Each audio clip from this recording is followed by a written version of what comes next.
Science की दुनिया की तरफ से कदीर कुरैशी आपकी खिदमत में हाजिर है।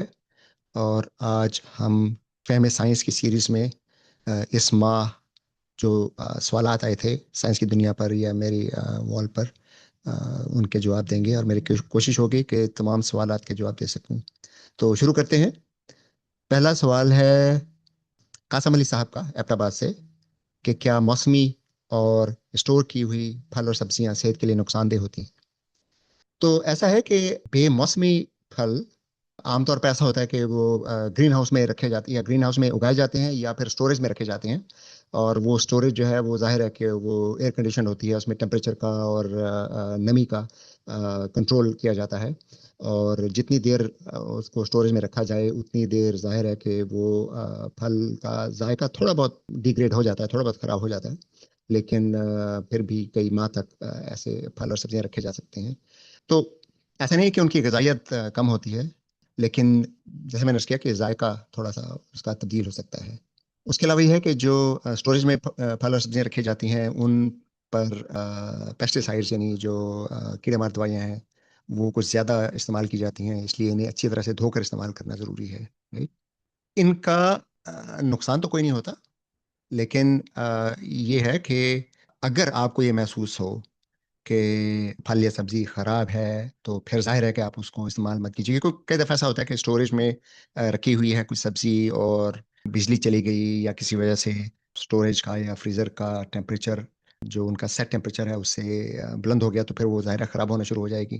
और जो अच्छे कंपनियां हैं वो तो फिर ऐसे प्रोडक्ट्स ज़ाया कर देती हैं, लेकिन अगर कोई कंपनी ऐसी हो जो इनको ज़ाया ना करे और इन्हें फिर भी मार्केट में भेज दे, तो फिर वो हो सकता है कि वो नुकसानदेह हों। तो अगर उनका जायका आपको ख़राब लग रहा है या उनकी ज़ाहिरी हालत ऐसा लग रही है कि वो गल सड़ गए हैं, तो फिर उन्हें इस्तेमाल मत कीजिए।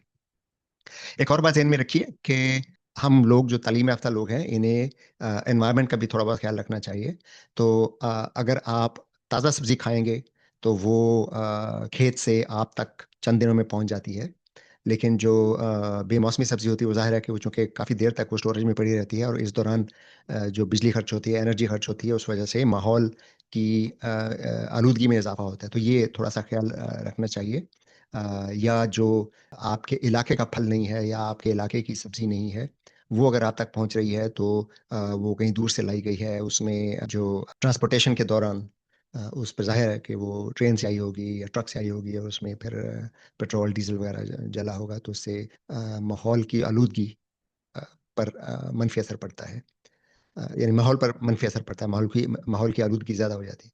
तो ये थोड़ा-सा हमें एक जो सिविक सेंस है या सिविक रिस्पॉन्सिबिलिटी है हमारी, जो अखलाकी ज़िम्मेदारी है हमारी कि माहौल की आलूदगी को कम से कम रखें, उसके लिए ये अहम है कि हम अपनी ये अखलाकी ज़िम्मेदारी पूरा करें और सिर्फ़ मकामी और ताज़ा फल खाएँ, इसलिए कि उन पे कार्बन डाइऑक्साइड का अखराज उनको ट्रांसपोर्ट करने में या महफ़ूज़ करने में वो कम होता है। जिसे हम कहते हैं कार्बन फुटप्रिंट इनका छोटा होता है, राइट? जो स्टोरेज से हम बेमौसमी फल खाते हैं, उनका कार्बन फुटप्रिंट ज़्यादा होता है। अच्छा जी, अगला सवाल जो है वो शाहिद हुसैन साहब का है। फ़िरोज़ छुआ शायद नाम है इस जगह का जहाँ से इन्हें किया है। तो उनका सवाल ये है कि पाकिस्तान में आम लोग जिस तरह से एंटीबायोटिक, क्या उनमें कोई माइक्रोबियल रेज़िस्टेंस पैदा नहीं हो सकती? तो ये सवाल थोड़ा-सा वेग है, थोड़ा-सा मबहम है, लेकिन जो कुछ मुझे समझ आया है, यानी उनका सवाल शायद ये है कि हमारे जीन्स पे तो कोई असर नहीं पड़ता इसका। तो उसका मैं आपको अपनी समझ के मुताबिक जवाब दे सकता हूँ कि एक तो एंटीबायोटिक का जो ज़्यादा नुकसान है, वो ये है कि एंटीबायोटिक के बेदरेग इस्तेमाल से हमारे जो नुकसान पहुँचाने वाले बैक्टीरिया हैं, उनमें एंटीबायोटिक के खिलाफ मुज़ाहमत पैदा हो रही है। इस वजह से बहुत सी पुरानी एंटीबायोटिक्स अब बैक्टीरिया को नहीं मार पाती और आए दिन अब नई एंटीबायोटिक दवाएं बनाना पड़ रही हैं। तो एंटीबायोटिक हमारे डीएनए को तो तब्दील नहीं करती, तो ये समझना दुरुस्त नहीं है कि इससे हमारे जीन्स पर क्यों असर पड़ता है। लेकिन एंटीबायोटिक से हमारे निज़ाम एन्हिज़ाम और हमारे जिस्म में दूसरी जगहों पर जो फ़ायदेमंद बैक्टीरिया हैं, उन्हें नुकसान पहुँच सकता है। तो आपको इल्म है कि हमारे निज़ाम एन्हिज़ाम में बहुत से बैक्टीरिया होते हैं जो एन्हिज़ाम में हमारी मदद करते हैं। तो ये हमारे फ़ायदेमंद बैक्टीरिया, हर बैक्टीरिया नुकसानदेह नहीं होता। बहुत से ऐसे बैक्टीरिया हैं जो हमारे लिए फ़ायदा देते हैं। इसके अलावा हमारी जल्द पर, हमारे उस जिस्म के हर उज़्व में बैक्टीरियल कॉलोनीज़ मौजूद होती हैं, जिन्हें हम अपना बायोम कहते हैं।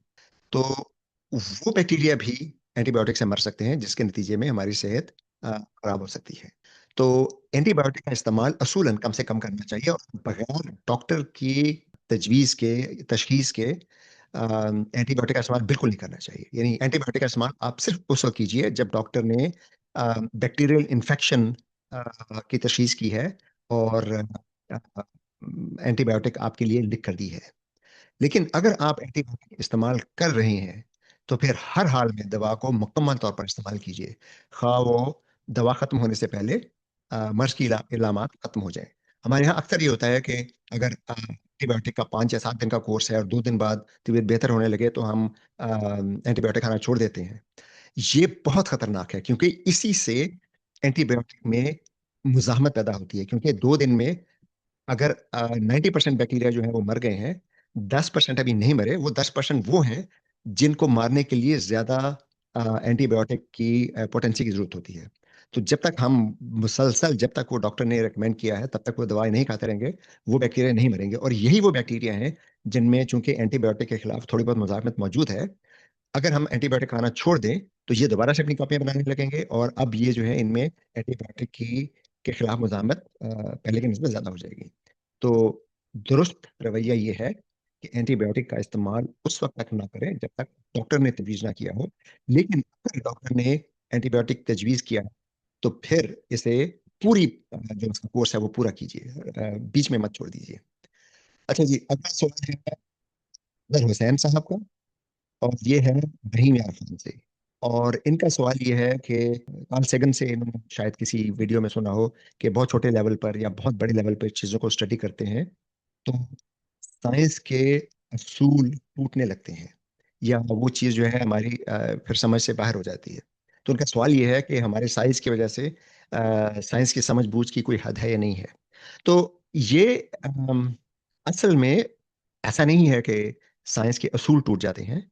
हमारा जो हमारी जो हिस्सियात हैं, देखने के हिस्स, सुनने के हिस्स, सुनने के हिस्स, छूने के हिस्स, ये बहुत महदूद हैं।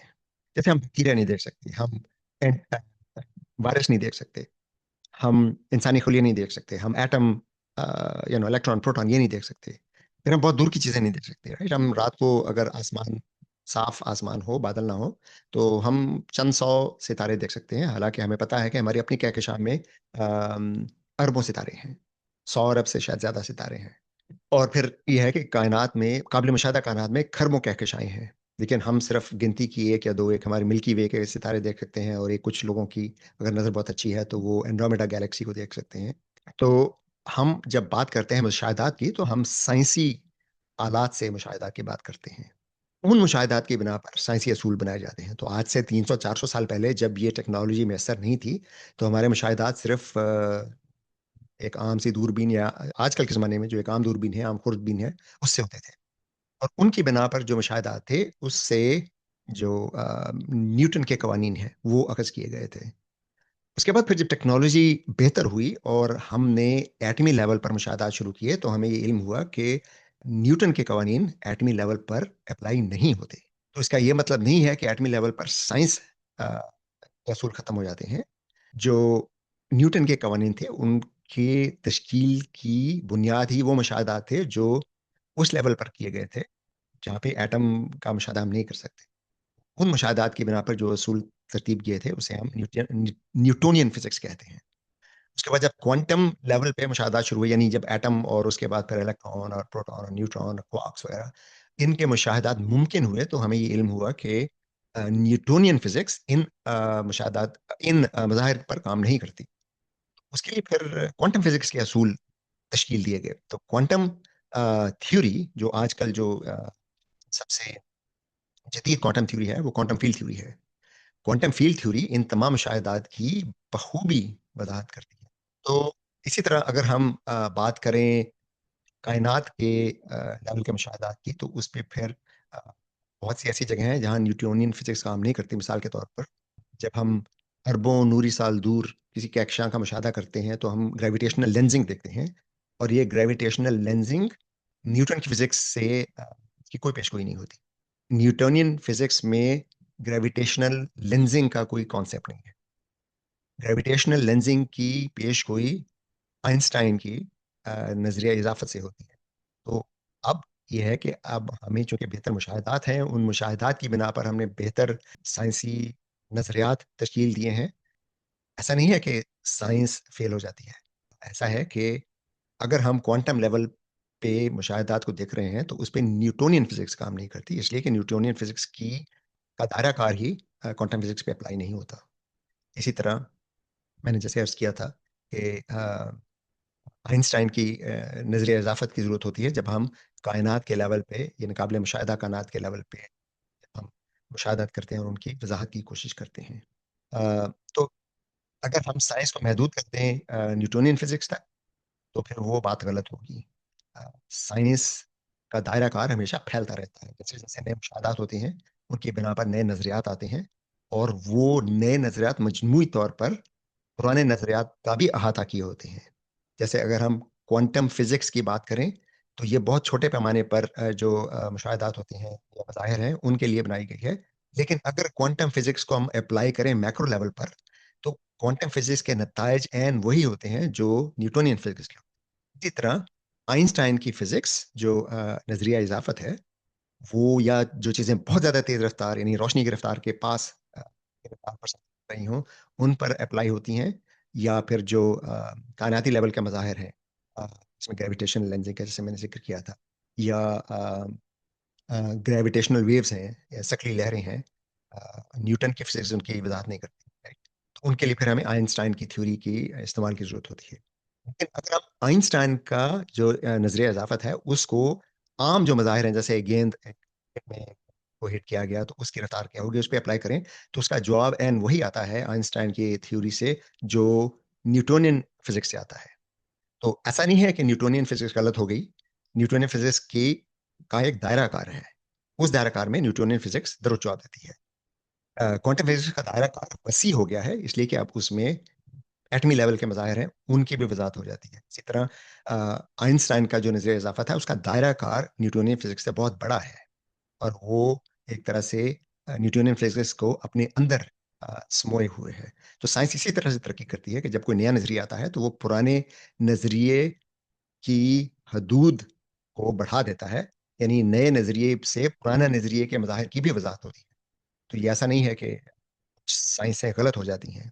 जैसे अब भी हमें पता है कि ब्लैक होल इजाफा क्वेश्चन देते हैं, तो हम कहते हैं कि ब्लैक होल में सिंगुलैरिटी होती है, या कायनात के आगाज में एक सिंगुलैरिटी थी।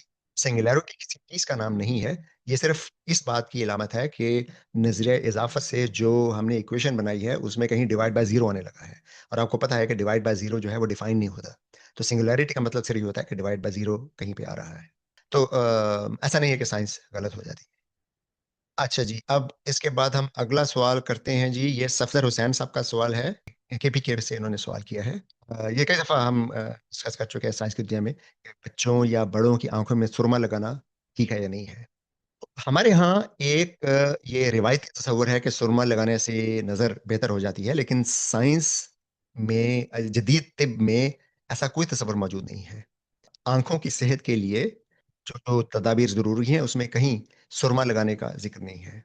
बहुत सा जो सुरमा बाजार में मिलता है उसमें लेड यानी सीसा होता है, और अब हमें इल्म है कि सीसा बच्चों के लिए खास तौर पे इंतहाई खतरनाक है और इनकी दिमाग की नशो नुमा को मुतासर करता है।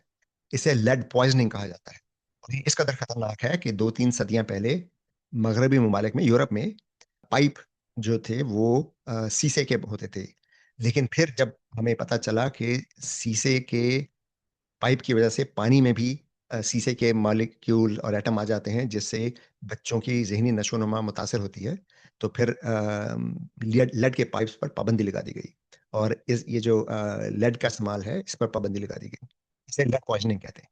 कुछ लोग ये कहते हैं जी कि अगर अच्छी क्वालिटी का सुरमा खरीदें तो उसमें लेड नहीं होता है, इसलिए उसका तो कोई नुकसान नहीं है।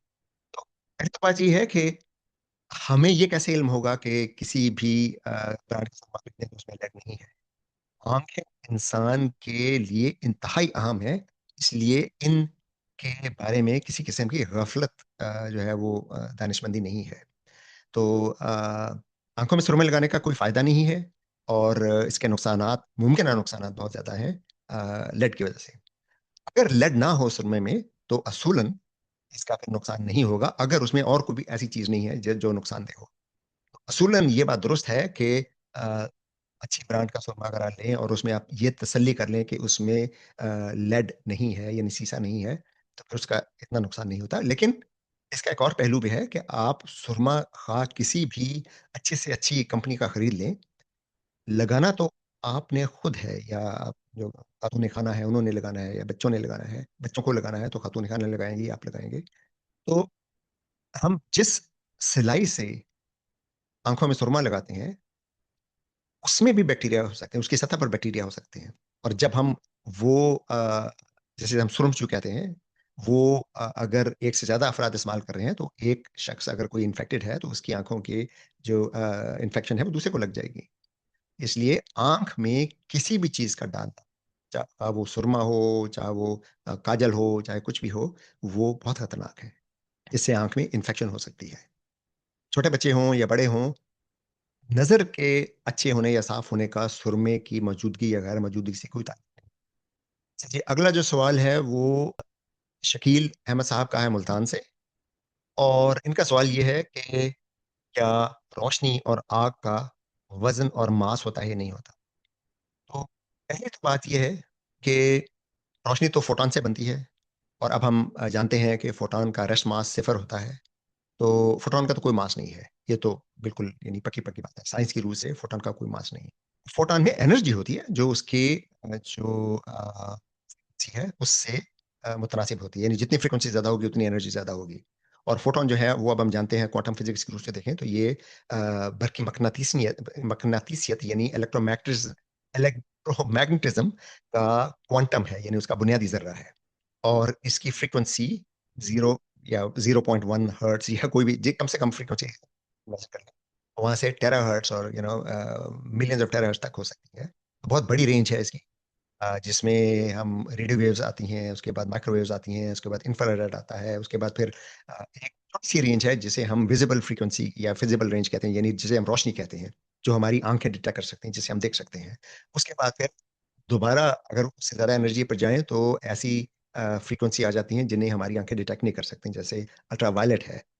उसके अलावा फिर एक्स-रेज़ हैं, गामा रेज़ हैं, ये वो फ्रीक्वेंसीज़ हैं जिनमें एनर्जी बहुत ज़्यादा होती है, लेकिन हमारी आँखें इन्हें डिटेक्ट नहीं कर सकती। तो ये सवाल किया जा सकता है, मास नहीं है तो फिर रोशनी कशिश शक्ल की वजह से मुड़ क्यों जाती है? जैसे हम जानते हैं कि ब्लैक होल के पास या किसी भी बड़ी गैलेक्सी के पास से अगर कोई रोशनी की किरण गुज़र रही हो तो वो मुड़ जाती है, जिसे हम ग्रेविटेशनल लेंसिंग कहते हैं, मैंने अभी पहले ज़िक्र किया था उसका। तो उसकी वजह ये है कि अब हम नज़रियाए इज़ाफ़त की रूह से ये जानते हैं, बहुत ज़्यादा मास जहाँ पे हो, वहाँ पे स्पेस टाइम में ख़म पैदा हो जाता है, यानी स्पेस ख़मीदा हो जाती है। और रोशनी जब ख़मीदा स्पेस में जाती है, चलती है, तो रोशनी भी ख़मीदा हो जाती है। ऐसा ही है, जैसे अगर किसी सड़क पर कोई कार जा रही हो, इसी कार को आप फोटॉन समझ लें, अगर सड़क में कोई मोड़ है, तो वो कार भी उस मोड़ के साथ-साथ मुड़ जाएगी। तो इसी तरह अगर स्पेस में ख़म है, तो फोटॉन भी उस स्पेस के ख़म के साथ-साथ मुड़ जाएगा। तो रोशनी इसलिए मुड़ जाती है कि स्पेस ख़मीदा होती है। अच्छा, आपने आग का सवाल किया था, तो आग कोई मादा नहीं है। आग कोई ऐसी चीज़ नहीं है। आग की एक्चुअली 2 मुख्तलिफ चीज़ें हैं जिनको हम आग कहते हैं। एक तो बर्निंग का प्रोसेस है, जिसे कंबस्चन रिएक्शन कहते हैं, यानी जलने का अमल है, उसको हम आग कहते हैं, राइट? तो वो जो है वो ऑक्सीडेशन है कि हरारत की वज़ह से कार्बन के जो पेचीदा मॉलिक्यूल होते हैं, जो मतलब कोयला है उसमें कार्बन के पेचीदा मॉलिक्यूल होते हैं या लकड़ी है उसमें कार्बन के पेचीदा मॉलिक्यूल होते हैं। तो हरारत की वजह से उसके बॉन्ड टूटते हैं और कार्बन अलग हो जाती है। जब कार्बन अलग होती है, इसी तरह ऑक्सीजन के बॉन्ड टूटते हैं, ऑक्सीजन के जो मॉलिक्यूल हैं वो इन्फ्रादी ऑक्सीजन एटम बन जाते हैं और फिर कार्बन और ऑक्सीजन मिलकर कार्बन डाइऑक्साइड बनाते हैं। ये एक कंबस्चन का प्रोसेस है, जिसमें इसके आगाज़ के लिए एनर्जी चाहिए होती है ताकि जो कार्बन और ऑक्सीजन के अलग-अलग जो बॉन्ड हैं वो टूट जाएँ और फिर जब कार्बन और ऑक्सीजन बॉन्ड बनाते हैं तो इस प्रोसेस में बहुत सी एनर्जी ख़ारिज होती है, जिसमें से कुछ एनर्जी रोशनी की शक्ल में होती है, इसलिए आग रोशन होती है। कुछ एनर्जी जो है वो फोटॉन्स, ये जो इंफ्रारेड फोटॉन्स हैं, उनकी वज़ह से होती है, जिस वज़ह से आग में गर्मी होती है। जो जलने का अमल है, वो एक केमिकल रिएक्शन। आग जो हमें नज़र आती है वो क्या होती है? वो ऐसा होता है कि जलने के अमल में बहुत से कार्बन के जो छोटे-छोटे ज़र्रात हैं, वो मुकम्मल तौर पर नहीं जलते, बल्कि वो आज़ाद हो जाते हैं, यानी वो अलग हो जाते हैं लेकिन जलते नहीं हैं। और फिर वो ज़र्रात जलने की वजह से जब हवा गर्म होती है और गर्म हवा ऊपर उठती है, तो उसके साथ वो ज़र्रात भी ऊपर उठते हैं और वो ज़र्रात का टेम्परेचर ज़्यादा होता है, तो वो चमकने लगते हैं। आपको ये इल्म है कि किसी भी चीज़ का टेम्परेचर अगर बढ़ जाए, जैसे लोहा है, लोहे को अगर आप गर्म करें, तो वो एक टेम्परेचर से ज़्यादा टेम्परेचर हो तो सुर्ख हो जाता है, और गर्म करें तो फिर वो नीला-सा हो जाता है, और ज़्यादा गर्म करें तो फिर वो सफ़ेदी माइल हो जाता है, राइट? तो ये मुख्तलिफ टेम्परेचर्स पर रोशनी ख़ारिज होती है। अगर रोशनी ख़ारिज हो, यानी वो एक टेम्परेचर से कम पर तो ख़ारिज नहीं होगी, लेकिन जैसे मैंने पहले अर्ज़ किया था कि फ़ोटॉन्स की एनर्जी उनकी फ्रीक्वेंसी पे डिपेंड करती है, और जलने में फ़ोटॉन्स जो ख़ारिज होती हैं, वो उनका एनर्जी का इन्हिसार आग के टेम्परेचर पर होता है। तो जब आग का टेम्परेचर एक हद से ज़्यादा हो, तो जो फ़ोटॉन्स ख़ारिज होते हैं, उनकी एनर्जी इतनी होती है कि वो विज़िबल रेंज में आ जाती है। तो इसलिए आग से हरारत भी खारिज होती है और रोशनी भी खारिज होती है। वो रोशनी जो है, वो अगर उन ज़र्रात से खारिज हो रही है जो जले नहीं हैं लेकिन चमक रहे हैं, तो फिर हमें आग का जो एक्चुअल कंबस्शन प्रोसेस है, उसके ऊपर एक शोला नज़र आता है। तो शोला जो है, वो असल में अनजले ज़र्रात की चमक है। जैसे-जैसे वो आग से दूर जाते हैं, उनका दर्जा हरारत कम होता जाता है, और जब दर्जा हरारत इस टेम्परेचर से कम हो जाए, जहाँ पे विज़िबल लाइट खारिज होती है, तो उसके बाद फिर वो नज़र नहीं आता। इसलिए शोले की एक हद होती है, और आप देखिए कि शोला, उसका जो नीचे का हिस्सा है वो नीला होता है आमतौर पे, ऊपर का हिस्सा जो है वो ज़रा पीला होता है। और आपने शायद कभी नोट किया हो कि बाज़ औक़ात सुर्ख रंग का भी शोला होता है। तो उसकी वजह भी यही है कि अगर शोले का दर्जा हरारत ज़्यादा है, तो वो जो अनजले ज़र्रात का टेम्परेचर है वो भी ज़्यादा होगा, उससे जो रोशनी ख़ारिज होगी वो भी ज़्यादा फ्रीक्वेंसी की होगी, जो कि फिर नीली होगी। तो जहाँ पे जलने का अमल हो रहा है, उसके पास सफ़ेद या नीली रोशनी होती है, और जैसे-जैसे उससे दूर जाएँ, तो फिर वो फ़ोटॉन्स की एनर्जी कम होती जाती है, और वो फिर वो पीले और फिर सुर्ख, और उसके बाद फिर वो इंफ्रारेड में चले जाते हैं। इसलिए आप अगर शोले को देखें, तो शोले की जो विज़िबल जो हद है, जहाँ से ऊपर शोला ख़त्म होता नज़र आता है, उसके ऊपर हरारत बहुत ज़्यादा होती है, क्योंकि वहाँ पे इंफ्रारेड फ़ोटॉन्स अभी तक ख़ारिज हो रहे होते हैं वहाँ से, जिस वजह से वहाँ पे हरारत बहुत ज़्यादा होती है। तो शोला चूँकि अनजले ज़र्रात हैं, इसलिए ज़ाहिर है ये कि उसका मास होता है। लेकिन ये कि आग एज़ सच कोई ठोस या माया या गैस शय शय नहीं है। वो ज़रात हैं जो चमक के वो आग दिखा रहे होते हैं। अच्छा जी, अगला सवाल उमैर मेहमन साहब का है, और ये पेशावर से है। तो उनका सवाल है बेटा डिके के बारे में, कि बेटा डिके में जब एक इलेक्ट्रॉन अ, न्यूक्लियस से, यानी मरकज़, एक एटम के मरकज़ से खारिज होता है, तो वो अ, मरकज़ में पहले से मौजूद होता है या क्या होता है उसके साथ? और इसमें अनसर्टेनिटी प्रिंसिपल जो है, या गैर यकीनियत का जो उसका क्या रोल है? और बेसिकली यानी ये जो तापकारी है, जिसकी वजह से जैसे बाज़ औक़ात इलेक्ट्रॉन ख़ारिज होता है, उसकी क्या वजह है? तो मरकज़े में इलेक्ट्रॉन नहीं होते। मरकज़े में प्रोटॉन्स और न्यूट्रॉन होते हैं, और प्रोटॉन और न्यूट्रॉन जो हैं वो इकट्ठा होते हैं अम, स्ट्रॉन्ग फ़ोर्स की वजह से, यानी स्ट्रॉन्ग न्यूक्लियर फ़ोर्स की वजह से। तो प्रोटॉन्स और न्यूट्रॉन्स दोनों बुनियादी वो नहीं है, बुनियादी ज़रात नहीं है। ये असल में क्वार्क्स से मिलकर बनते हैं, और क्वार्क्स को इकट्ठा रखने के लिए स्ट्रॉन्ग न्यूक्लियर फ़ोर्स दरकार होती है। और स्ट्रॉन्ग न्यूक्लियर फ़ोर्स के साथ-साथ एक वीक न्यूक्लियर फ़ोर्स भी होती है, और असल में ये वीक न्यूक्लियर फ़ोर्स है जो प्रोबेबिलिस्टिकली, यानी ये एक डिटरमिनिस्टिक प्रोसेस नहीं होता, ये प्रोबेबिलिस्टिक प्रोसेस होता है। बाज़ औक़ात न्यूट्रॉन को प्रोटॉन में डिके करता है। ये जो डिके है, न्यूट्रॉन से प्रोटॉन का डिके, ये वीक न्यूक्लियर फ़ोर्स की वजह से होता है।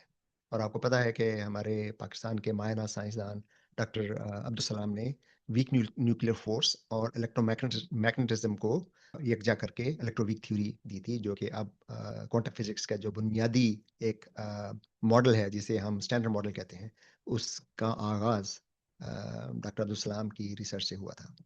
बहरहाल वो अलग बात है, कभी मौका मिला तो उस पर तफ़सील से बात होगी। तो यहाँ जो मैं कहना चाह रहा था कि वीक न्यूक्लियर फ़ोर्स की वजह से न्यूट्रॉन का डिके होता है। अब न्यूट्रॉन का डिके जो है, वो आपको शायद इल्म होगा कि न्यूट्रॉन का एवरेज मास प्रोटॉन के एवरेज मास से थोड़ा-सा ज़्यादा होता है, और न्यूट्रॉन जो है वो उस पर कुछ चार्ज नहीं होता, जबकि प्रोटॉन पर चार्ज होता है। तो आपको पता है कि तमाम के तमाम न्यूक्लियर रिएक्शन में 2 चीज़ें हमेशा कंज़र्व होती हैं। और भी हैं, लेकिन यहाँ 2 चीज़ों का मैं ज़िक्र करूँगा। एक तो टोटल एनर्जी हमेशा कंज़र्व रहती है। अगर कहीं न्यूक्लियर डिके हो रहा है और एक पार्टिकल किसी दूसरे पार्टिकल में कन्वर्ट हो रहा है, तो ये बिल्कुल लाज़िम है कि उस अमल से पहले और उस अमल के बाद कि टोटल एनर्जी कांस्टेंट रहे, राइट? ये जो कंजर्वेशन ऑफ एनर्जी का कानून है। और दूसरा ये है कि चार्ज कंजर्वेशन के उस अमल से पहले जितना चार्ज था, उस अमल के बाद भी टोटल चार्ज एन वही रहना चाहिए। चार्ज जो है हमेशा कंजर्व रहता है। तो अब चूँकि न्यूट्रॉन न्यूट्रल है और प्रोटॉन पॉजिटिव चार्ज होता है, तो हमें ये इल्म है कि अगर न्यूट्रॉन से डिके होकर प्रोटॉन बन रहा है, तो कहीं न कहीं कोई ऐसा एलिमेंट्री पार्टिकल भी यकीनन बन रहा होगा जिसपे नेगेटिव चार्ज है, ताकि प्रोटॉन का पॉजिटिव चार्ज और दूसरे पार्टिकल का नेगेटिव चार्ज मिलके कैंसल हो जाए और टोटल चार्ज अभी 0 रहे। तो वो जो पार्टिकल है वो इलेक्ट्रॉन है। तो गोया न्यूट्रॉन जब डिके करता है तो एक प्रोटॉन बनता है, एक इलेक्ट्रॉन बनता है। प्रोटॉन जो है पॉजिटिव है चार्ज है, इलेक्ट्रॉन पर नेगेटिव चार्ज है और एक उसके अलावा फिर न्यूट्रिनो बनता है। वो एनर्जी कंजर्वेशन के लिए ज़रूरी है कि एक न्यूट्रिनो भी बने और न्यूट्रॉन का मास उसकी एनर्जी और इलेक्ट्रॉन का मास उसकी एनर्जी और प्रोटॉन का मास उसकी एनर्जी को टोटल करें, तो वो डिके से पहले न्यूट्रॉन की एनर्जी के n बराबर होती है। तो बुनियादी जो नुकता है वो ये है कि बेटा डिके के दौरान न्यूक्लियस से इलेक्ट्रॉन नहीं निकल रहा होता। यानी ऐसा नहीं होता कि न्यूक्लियस में पहले एक इलेक्ट्रॉन मौजूद था, जो अब खारिज हो रहा है, बल्कि वो एन उस वक़्त डिके की वजह से न्यूट्रॉन के डिके की वजह से पैदा होता है, जब हमें वो बेटा डिके नज़र आ रहा है, यानी इलेक्ट्रॉन हमें खारिज होता नज़र आ रहा होता है। तो अ, आपका दूसरा सवाल था कि इसमें अनसर्टेनिटी प्रिंसिपल कैसे अप्लाई होता है? तो देखिए कि अनसर्टेनिटी प्रिंसिपल क्या कहता है? अनसर्टेनिटी प्रिंसिपल ये कहता है कि किसी भी बुनियादी पार्टिकल का अगर हम मोमेंटम देखें या उसकी पैमाइश करें और उसकी पोजीशन की पैमाइश करें, तो दोनों का प्रोडक्ट एक से हमेशा ज़्यादा रहता है। इसका क्या मतलब है कि अगर हम किसी भी पार्टिकल की मोमेंटम की पैमाइश बहुत प्रिसाइज़ली करें, तो उसकी पोज़ीशन उसी कदर गैर प्रिसाइज़ हो जाती है, यानी मुबहम हो जाती है। और अगर उसकी पोज़ीशन इंतहाई प्रिसाइज़ली हम मेज़र करें, तो उसका मोमेंटम उसी कदर मुबहम हो जाता है। तो अगर हम पोज़ीशन को बहुत प्रिसाइज़ली डिफ़ाइन करना चाहते हैं, तो यकीनन उसका नतीजा ये होगा कि उस पार्टिकल का मोमेंटम बहुत बहुत ज़्यादा हो जाएगा। तो इलेक्ट्रॉन को अगर हम ये फ़र्ज़ करना चाहते हैं कि इलेक्ट्रॉन एक न्यूक्लियस में मुक़य्यद है, तो न्यूक्लियस का साइज़ इस कदर कम होता है कि उसमें अगर हम इलेक्ट्रॉन को मुक़य्यद करना चाहें, तो ज़ाहिर है कि पोज़ीशन यानी जो पोज़ीशन की जो प्रिसिशन है, वो बहुत ज़्यादा हो गई है। या जो पोज़ीशन का जो उसमें एम्बिग्यूइटी है या उसमें गैर अभाम है, वो बहुत कम हो गया है। तो यकीनन इसका मतलब ये है कि उसका मोमेंटम में अब अभाम बहुत ज़्यादा हो जाएगा। यानी उसका मोमेंटम यकीनन बहुत ज़्यादा होगा और अगर मोमेंटम किसी इलेक्ट्रॉन का बहुत ज़्यादा है, तो फिर वो मरकज़े में मुक़य्यद नहीं रह सकता। क्योंकि मोमेंटम का इलेक्ट्रॉन के मोमेंटम का मतलब ही है कि वो बहुत तेज़ी से हरकत कर रहा है।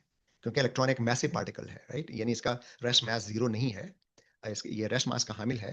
तो जो पार्टिकल्स मैसिव होते हैं, यानी उसका रेस्ट मास होता है, उनका मोमेंटम अगर बहुत ज़्यादा होगा, तो ज़ाहिर है कि उसकी रफ़्तार भी बहुत ज़्यादा होगी, यानी वेलोसिटी बहुत ज़्यादा होगी। अगर उसकी वेलोसिटी बहुत ज़्यादा है, तो फिर ज़ाहिर है वो एक जगह मुक़य्यद नहीं रह सकता।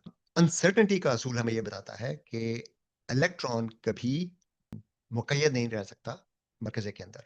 इसे अगर दूसरे तरीके से देखें, तो हमें ये पता है कि इलेक्ट्रॉन जब किसी मरकज़े के गिर्द होता है, तो वो स्टैंडिंग वेव की सूरत में होता है और उसकी जो वेवलेंथ है, वो मुतय्यन करती है कि उसका जो नोड है, यानी स्टैंडिंग वेव का जो पीक है, वो कहाँ पे बन रहा है, राइट? तो वो जो है, वो उसका ऑर्बिटल है और ऑर्बिटल अगर आप देखें, जो पहला ऑर्बिटल की बात करें, जो मरकज़ के पास है, तो ज़ाहिर है कि पहले ऑर्बिटल की बात करें, जिसमें सिर्फ 2 इलेक्ट्रॉन रह सकते हैं। तो इलेक्ट्रॉन तो उसकी वेवलेंथ की वजह से जो स्टैंडिंग वेव बनेगी, उस स्टैंडिंग वेव में आप अगर ये कैलकुलेट करें कि उस स्टैंडिंग वेव का एम्पलीट्यूड मरकज़े में कितना होगा, तो वो 0 निकलता है। तो आप किसी भी नुक्ता नज़र से देखें, इलेक्ट्रॉन मरकज़े में नहीं होता। तो बुनियादी जो नुक्ता है वो यही है कि जब जब बेटा डिके होता है, तो इलेक्ट्रॉन न्यूक्लियस से नहीं निकलता, बल्कि ये एक डिके की वजह से पैदा होता है। अच्छा जी, अगला सवाल है मोहम्मद आसिफ रशीद साहब का, और ये है कबीरवाला से, पाकिस्तान से। और इनका सवाल भी क्वांटम फिजिक्स से रिलेटेड है, और ये कहते हैं कि मैटर और एंटी मैटर की सिमेट्री, इसकी वजाहत करते हैं, और ये कि कायनात में एंटी मैटर कहीं मिलता है या नहीं मिलता। तो ये बहुत उम्दा सवाल है, और ये बहुत कंफ्यूजन पैदा करता है लोगों में। हमें ये पता है कि क्वांटम फिजिक्स के जो बुनियादी नजरियात हैं, उनकी रूह से जब एनर्जी डिके होती है किसी पार्टिकल की सूरत में, तो पार्टिकल एंटी पार्टिकल पेयर बनते हैं। यानी उसमें अगर एक पार्टिकल बनेगा जो मादा का होगा, तो यकीनन एक पार्टिकल बनेगा जो एंटी पार्टिकल का होगा।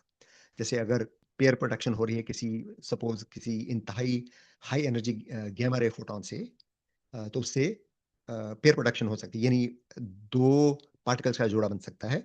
ये पार्टिकल जो है ये इलेक्ट्रॉन और एंटी इलेक्ट्रॉन होते हैं, यानी इलेक्ट्रॉन और पॉजिट्रॉन। तो इलेक्ट्रॉन जो है वो मैटर है, जो हमें पता है कि पार्टिकल है जिस पर नेगेटिव चार्ज होता है।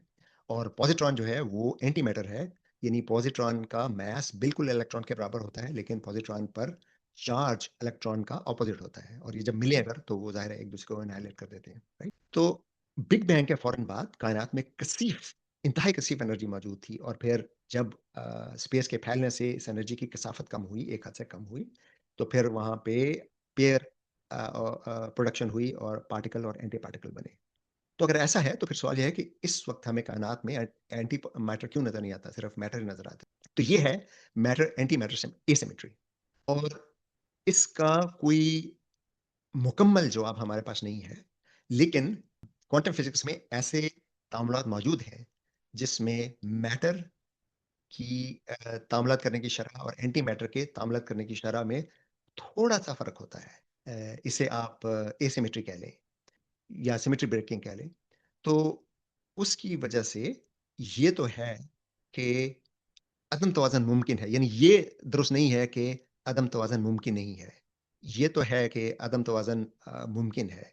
लेकिन अदम तवाज़न की ये पेशगोई नहीं की जा सकती कि अदम तवाज़न अगर है तो ऐन उतना ही क्यों है जितना हमें कायनात में नज़र आता है।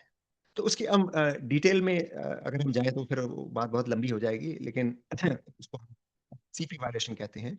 और सीपी वायलेशन का हमें पता है कि ये होती है, लेकिन सीपी वायलेशन से अगर हम पेशगोई करना चाहें कि में मैटर और एंटी मैटर की जो एसिमेट्री है वो कितनी होगी, तो वो हम जो एक्चुअल एसिमेट्री देखते हैं उससे बहुत ज़्यादा की प्रोटेक्शन है। तो इसका मतलब है कि हमारे जो मॉडल हैं उसमें कहीं ना कहीं कोई खामी है।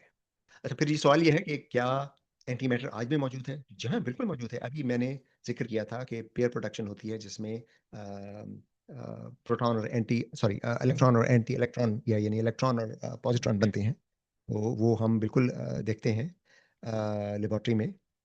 उसके अलावा जब हम एक मेडिकल स्कैन का जो प्रोसीजर है जिसे हम पेट स्कैन कहते हैं, राइट, पॉजिट्रॉन एमिशन टोमोग्राफी।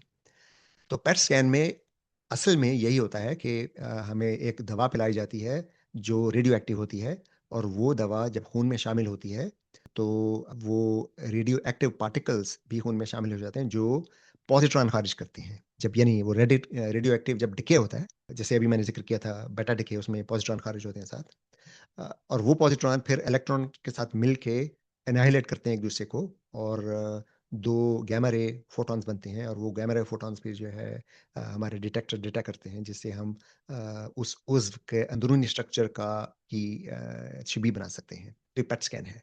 तो हमें ये इल्म है कि पार्टिकल एंटी एंटी पार्टिकल आज भी बनते हैं। ये तो यानी इस बारे में कोई दो राय नहीं है। और ये सिर्फ इलेक्ट्रॉन और पॉजिट्रॉन का तक ही महदूद नहीं है। हम एंटी प्रोटॉन जो पार्टिकल एक्सेलरेटर हैं उनमें एंटी प्रोटॉन हम रूटीन में बनाते हैं।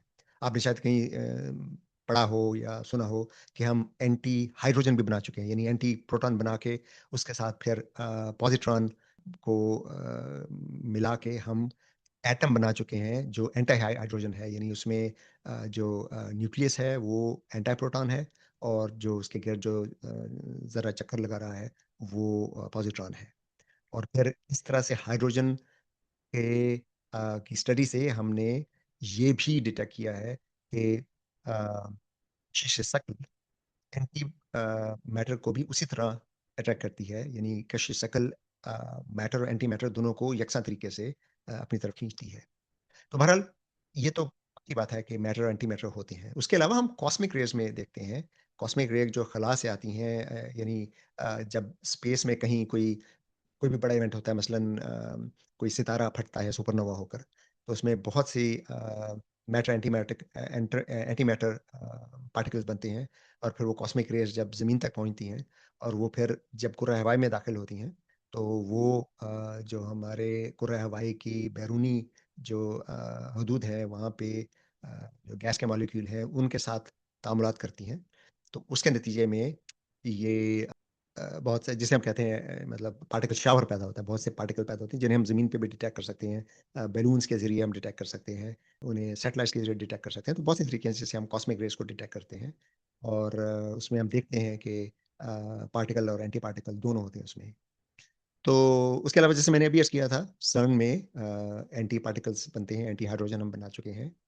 लेकिन हमें जहाँ तक इल्म है, कायनात में कहीं एंटी मैटर इकट्ठा नहीं है। यानी ऐसा नहीं है कि कहीं कोई सितारा हो जो पूरा का पूरा एंटी मैटर से बना हो, या कोई कहकशां हो या पूरी की पूरी एंटी मैटर से बनी हो। अगर ऐसा होता तो हम डिटेक्ट कर चुके होते हैं। क्योंकि एंटी मैटर अगर कहीं है, तो जैसे मैंने अर्ज़ किया था कि कॉस्मिक रेज़ हैं जो कायनात में हर जगह होती हैं, और उसमें मैटर और एंटी मैटर दोनों होते हैं।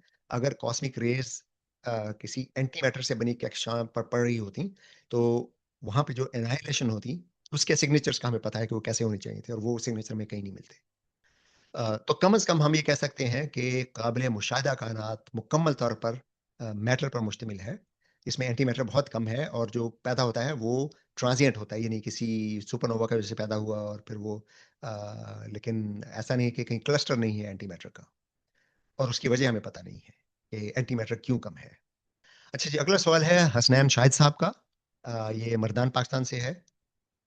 इनका सवाल ये है जो बहुत अक्सर किया जाता है, और ये थोड़ा-सा यानी साइंस की समझ लीजिए कि हदूद के बिल्कुल बॉर्डर लाइन पर सवाल है कि अगर इंसान इर्तिका का नतीजा है, तो फिर हमारी अखलाकियात कैसे बनी, और क्या ये सिर्फ़ बका का टूल है? यानी मिसाल के तौर पर इंसान अपने बका को खतरे में डालकर दूसरों को बचाता है, बाज़ औक़ात दूसरों को बचाने के लिए, या अपनी कौम के लिए, या किसी भी मकसद के लिए अपनी जान भी दे देता है, तो वो इर्तिका के नज़रिए की रूह से तो इसे ऐसा नहीं होना चाहिए। तो ऐसा है कि इंसान का इर्तिका एक सोशल स्पीशीज़ के तौर पर हुआ है। सोशल स्पीशीज़ में जब इर्तिका होता है, तो इनफ़रादी तौर पर बहुत सी इनफ़रादी ख़्वाहिशात को हमें कंट्रोल करना पड़ता है। इसकी छोटी-सी अगर मिसाल दूँ कि हम एक सोसाइटी में रहते हैं, तो हमें सोसाइटी के कवानीन की पाबंदी करना पड़ती है, और अब खुदगर्ज़ी तो ये है कि अगर मेरे पास कार नहीं है, किसी दूसरे के पास कार है, तो मैं उसकी कार चोरी कर लूँ। लेकिन हम ऐसा नहीं करते। हम ऐसा इसलिए नहीं करते, एक तो ये कि खैर कानून है, अगर हम ऐसा करेंगे तो ज़ाहिर है सज़ा मिलेगी। लेकिन अगर हमें ये यकीन हो कि हम नहीं पकड़े जाएँगे, फिर भी जो मेजॉरिटी है, यानी मु इंसानों की अक्सरियत, वो चोरी नहीं करती। चोरी करने वाले माइनॉरिटी में होते हैं हमेशा। इंसानों की अक्सरियत कत्ल नहीं करती, डाके नहीं डालती, रेप नहीं करती। ये सब चीज़ें जो हैं ये माइनॉरिटी होती है, और वो जो है वो उसके जो मतलब बहस अलग है कि वो ऐसा क्यों होता है।